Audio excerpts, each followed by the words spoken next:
Welcome to 101 Tips for Interviewers and Interrogators. This is tip number 14, and I'm your host, Stan Walters.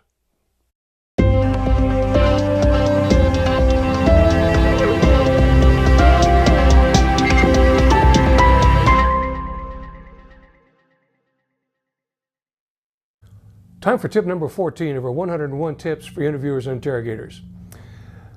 One of the statements I've often heard is that deceptive subjects give too many details. So I've got a question for you. Can you tell me what number would be one detail too many? What would be that number? Or what would be two details less that make you honest? That is a purely subjective statement. There's no empirical evidence that supports any specific number of details that are too much or too few. But if you do look at the research, you'll find that the deceptive subjects tend to prattle. They tend to just rattle on, and if you look at it or listen to their statement, there's very little details in it.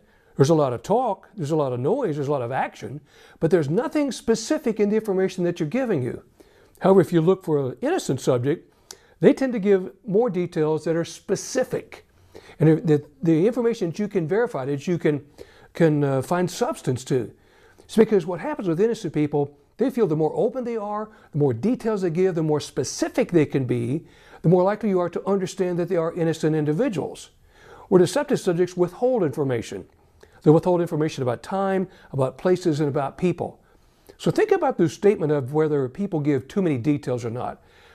So what you're looking for when you interview an innocent subject, as you dig further and look in more details, they become more specific, they become more accurate, and very fine-tuned pieces of information.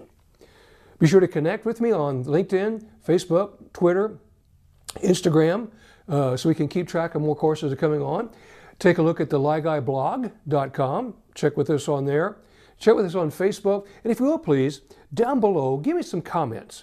Information about times where you have dealt with subjects given too many or too little details. And pass this around to other folks because I'd like for them to subscribe and get into this series of 101 Tips for Interviewers and Interrogators. Check back at this next time when we cover tip number 15.